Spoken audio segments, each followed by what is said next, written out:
Blessed the people the Lord has chosen as his heritage. Blessed the people the Lord has chosen as his heritage. The Gospel according to St. Luke, chapter 7, verses from 31 to 35. At that time, Jesus said, "To what then shall I compare the men of this generation? And what are they like? They are like a children sitting in the marketplace and calling to one another. Be piped to you, and you did not dance. Be wailed, and you did not weep. For John the Baptist has come, eating no bread and drinking no wine, and you say he has a demon.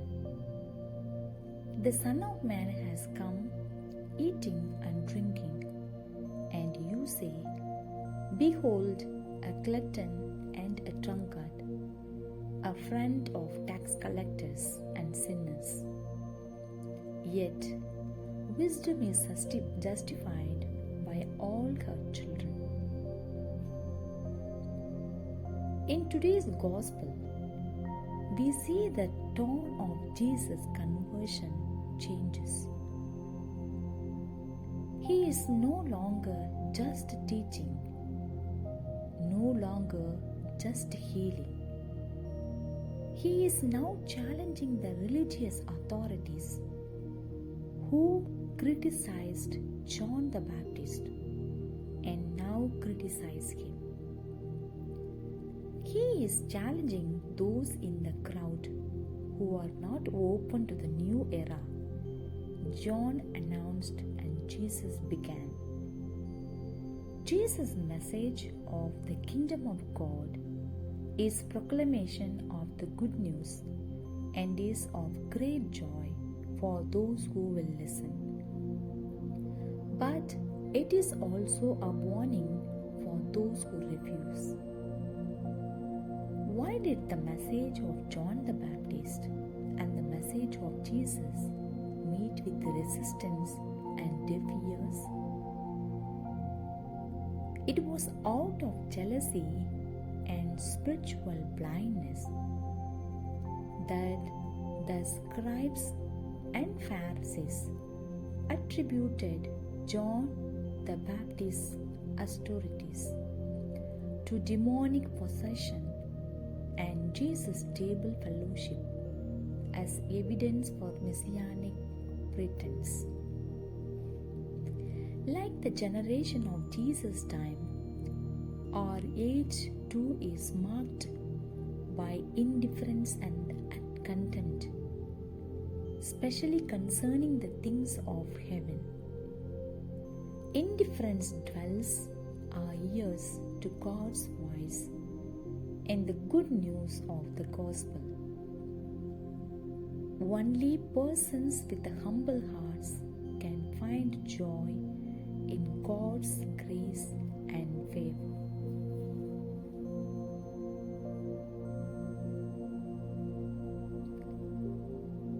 The first reading is taken from the first book of Corinthians, chapter 12, verses from 31 and chapter 13, verses 13. Brethren, earnestly desire the higher gifts, and I will show you a still more excellent way. If I speak in tongues of men and of angels, but have no love, I am a noisy gong and a challenging cymbal. And if I have prophetic powers and understand all mysteries and all knowledge, and if I have all faith so as to remove mountains, but have not love, I am nothing. If I give away all I have, and if I deliver my body to be burned, but have I not love, I gain nothing. Love is patient and kind. Love is not jealous and boastful. It is not arrogant or rude. Love does not insist on its own way. It is not irritable or resentful. It does not rejoice at wrong, but rejoice in the right. Love bears all things, believes all things, hopes all things, endures all things. Love never ends. As for prophecies, they will pass away. As for tongues, they will cease. As for knowledge, it will pass away. For our knowledge is imperfect, and our prophecy is imperfect. But when the perfect comes, the imperfect will pass away. When I was a child, I spoke like a child. I thought like a child. I reasoned like a child. When I became a man, I gave up childish ways.